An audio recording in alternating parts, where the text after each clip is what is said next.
Je m'appelle Ibrahim, je suis américain et je suis employé en tant que préposé aux patients dans un hôpital local. Ça fait près de 20 ans que je suis marié et j'ai 3 magnifiques enfants. Alhamdulillah, je suis musulman maintenant, mais je n'ai pas toujours été comme ça.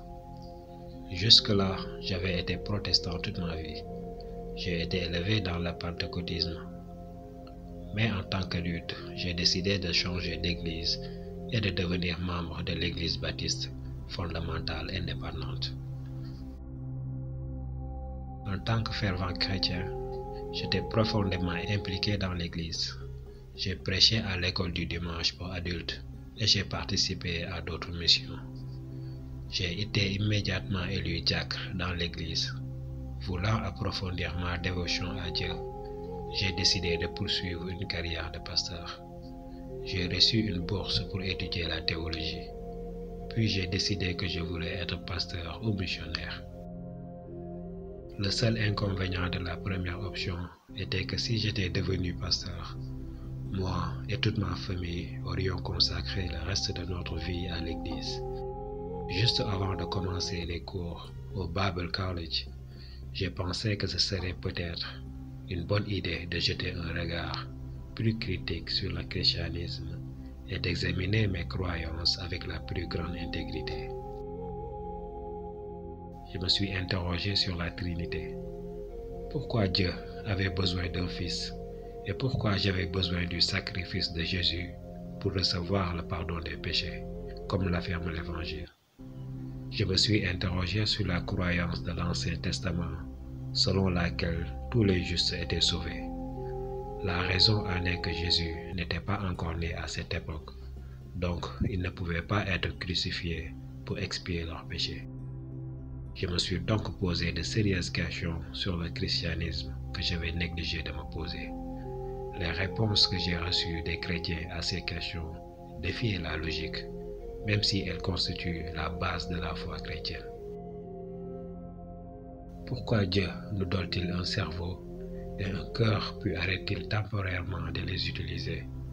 Car ce que le christianisme exige des hommes, c'est simplement qu'ils aient la foi. C'est ce qu'on nomme une foi sans discernement.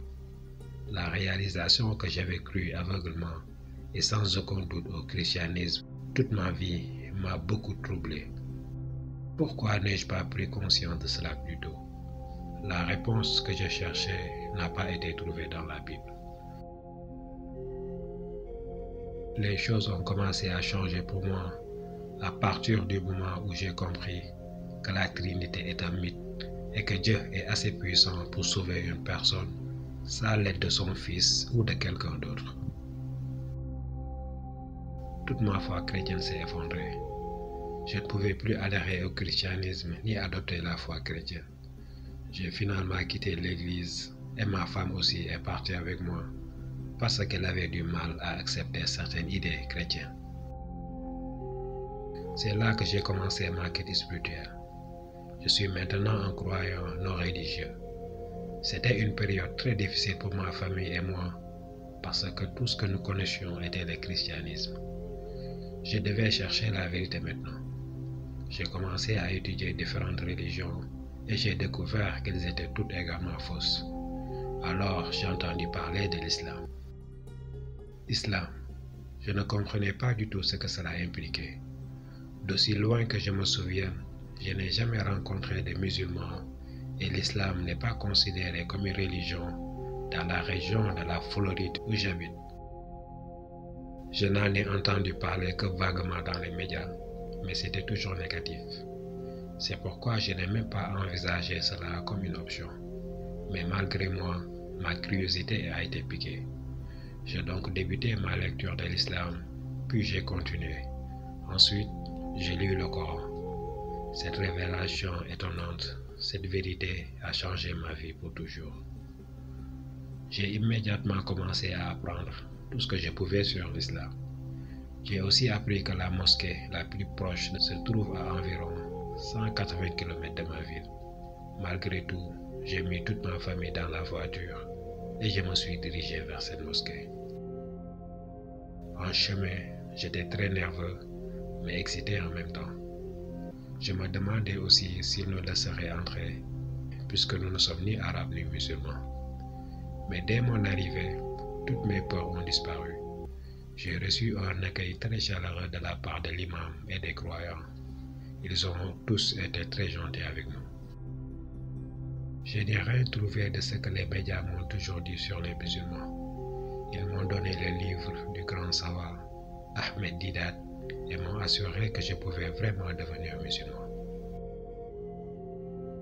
À la maison, je lisais avec impatience le pamphlet qu'on m'avait donné sur l'islam.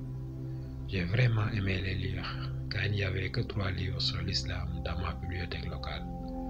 Après avoir lu, j'ai été en état de choc pendant un moment. Comment ai-je pu être chrétien pendant si longtemps sans jamais entendre la vérité? Je croyais maintenant que l'islam était exactement la vérité que je cherchais. J'étais persuadé de cela et j'avais l'intention de me convertir à l'islam.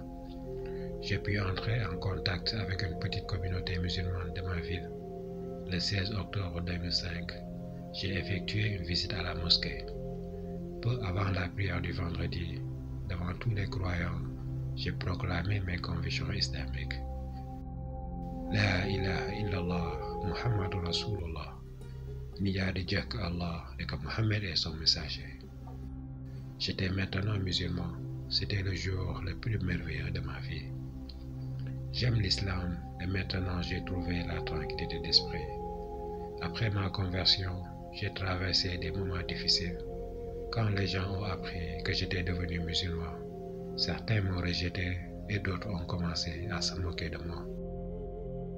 La plupart de nos anciens amis chrétiens ne nous ont plus jamais adressé la parole. Quant à mes parents, ils m'ont quasiment renié, mais j'aime ma vie de musulman, peu importe si certains de mes compatriotes me trouvent étrange. Pourquoi? Parce qu'après ma mort, c'est moi et moi seul qui dois répondre devant Dieu. C'est Dieu qui nous donne la force de surmonter les épreuves et Dieu m'a aidé à traverser une période difficile après ma conversion. Aujourd'hui, j'ai l'honneur d'avoir plusieurs frères à l'islam.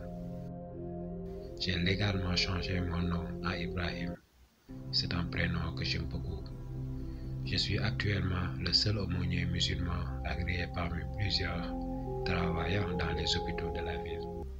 Je suis musulman et je suis très heureux de l'être. Je remercie Allah pour tout.